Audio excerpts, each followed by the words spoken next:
टुनटुनी नाम की अनाथ चिड़िया जंगल की नदी से पानी पीकर इधर उधर टहल रही थी कि तभी अचानक उसे किसी की कराहनी की आवाज सुनाई दी।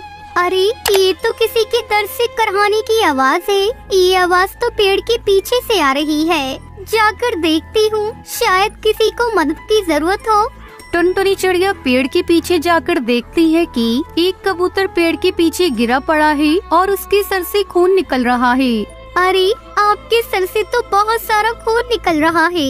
टुनटुनी जल्दी से एक पीपल का पत्ता लेकर आती है और उसके सर पर जहाँ से खून निकल रहा था वहाँ पर लगा देती है। टुनटुनी चिड़िया नदी से पानी लाकर पानी पिलाती है। कुछ देर बाद, आप कौन है? आपका क्या नाम है और आपको ये चोट कैसे लगी? मेरा नाम बंटी है और मैं एक अमीर बिजनेसमैन हूँ और बैगन का खेत खरीदने जा रहा था कि तभी इस जंगल के एक दुष्टबाज ने मुझे ये चोट दे दी और मेरे सारे पैसे लेकर भाग गया। अरे ये तो बहुत ही गलत किया उस बाज ने। उसे ऐसा नहीं करना चाहिए था।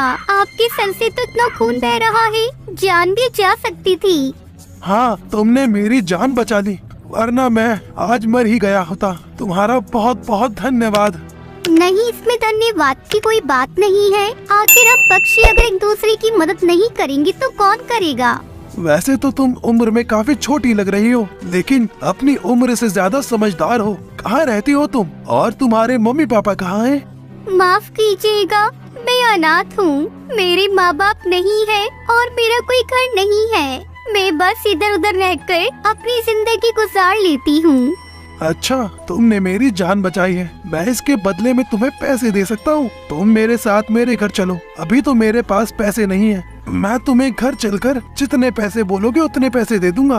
नहीं, मुझे पैसों की कोई जरूरत नहीं है। बस आप अपना ध्यान रखिए।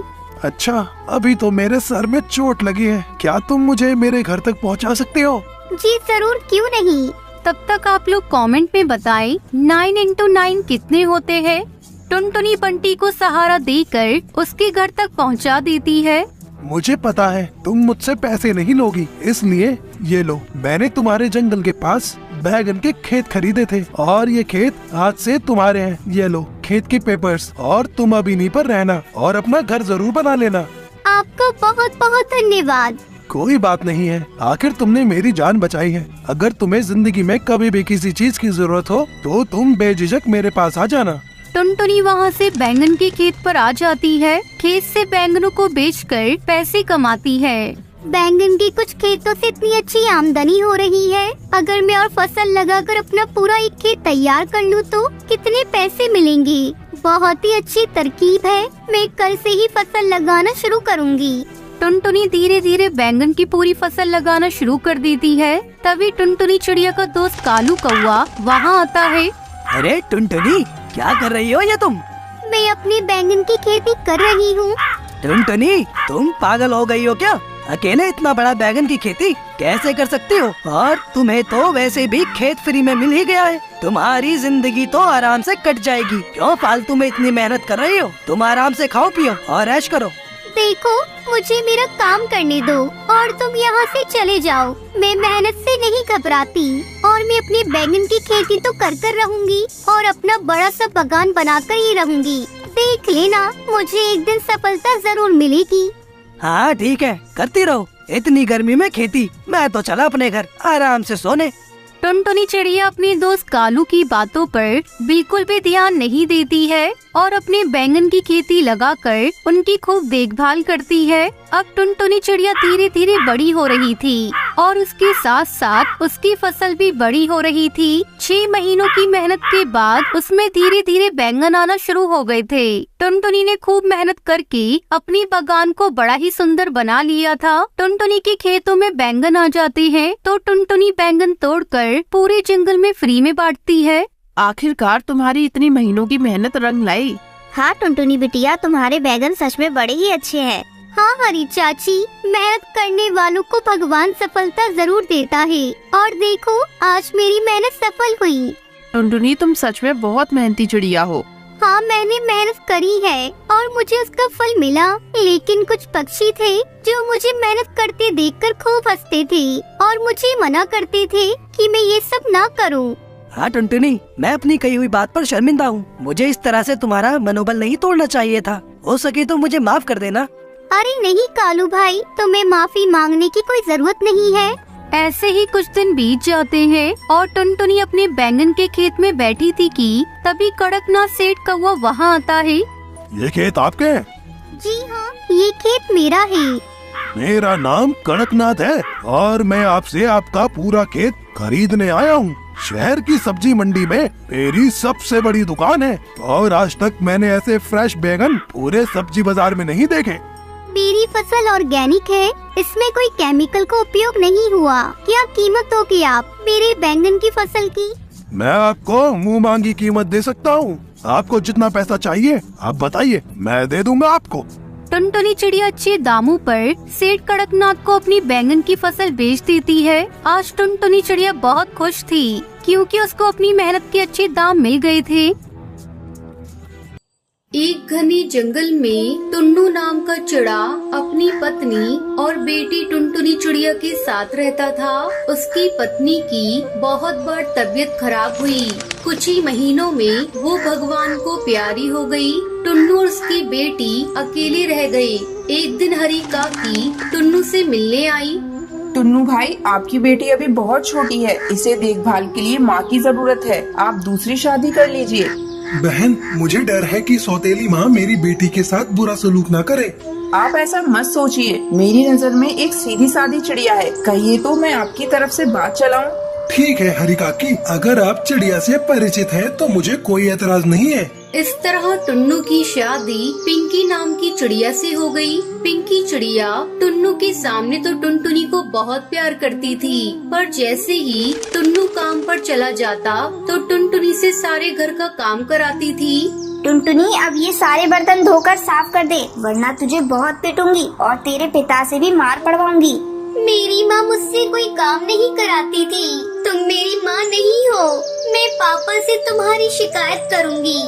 इतना सुनकर पिंकी आग बबूला हो गई और टुनटुनी को भला बुरा बोलने लगी। टुनटुनी की खूब पिटाई करने के बाद उसने उसे धमकी दी, अगर तूने अपने पिता से शिकायत की तो कल और भी ज्यादा मारूंगी। पिंकी उससे खाना बनवाती, सफाई करवाती और जंगल से लकड़ी भी कटवाती, पर जब उसका पति घर पर होता तो वो बहुत प्यार से पेश आती। अरे टुनटुनी बेटी, तुम्हें स्कूल के लिए कुछ पैसे चाहिए थे ना? अजी सुनते हो, टुनटुनी के स्कूल में एक समारोह के उपलक्ष्य में पैसे मांगे गए हैं। हमारी बेटी बहुत होशियार है, इसलिए उसकी टीचर उसे प्रोग्राम में हिस्सा लेने को कह रही थी। हाँ, क्यों नहीं, ये लो 2000 रुपए हैं, बाकी के पैसे तुम रख लेना। पिंकी इसी प्रकार टुनटुनी का नाम लगाकर अपने पति से पैसा वसूली करती। एक दिन टुन्नू को टुनटुनी की स्कूल की टीचर रास्ते में मिल गई।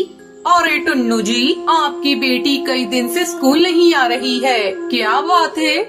क्या? पर उसकी माँ तो उसे रोज स्कूल भेजती है। अभी कुछ दिन पहले उसने स्कूल के एक प्रोग्राम में भाग लेने के लिए मुझसे पैसे भी लिए थे। पर स्कूल में तो कोई प्रोग्राम नहीं है। पता नहीं टुनटुनी को क्या हो गया है। वो पहले तो बहुत ही सीधी सादी बच्ची थी, अचानक पढ़ाई से उसका मन क्यों उजड़ गया? टुन्नू गुस्से से घर लौटा और पिंकी से गुस्से में कहता है, टुनटुनी तो कई महीने से स्कूल नहीं जा रही है। और वो पैसे का क्या किया तूने जो स्कूल में जमा कराने के लिए दिए थे? पापा, माँ मुझसे घर के सारे काम कराती है और स्कूल ही नहीं जाने देती। मुझे रोज मारती है, ये देखो मार के निशान। ओह, तो ये बात है। इस तरह तुम मेरी बेटी का ध्यान रख रही हो। आज अगर मैं स्कूल की टीचर से नहीं मिलता तो शायद मुझे ये हकीकत पता ही नहीं चलती। निकल जा मेरे घर से, अभी के अभी निकल जा। टुन्नू को देखकर पिंकी चिड़िया रोने लगी। मुझे माफ कर दीजिए, मैं आपके पैर पड़ती हूँ। अब मैं कभी इस पर हाथ नहीं उठाऊंगी, पर मुझे घर से मत निकालिए। मैं आपके बच्चे की माँ बनने वाली हूँ। टुन्नू ने ये सुना तो चौंक गया।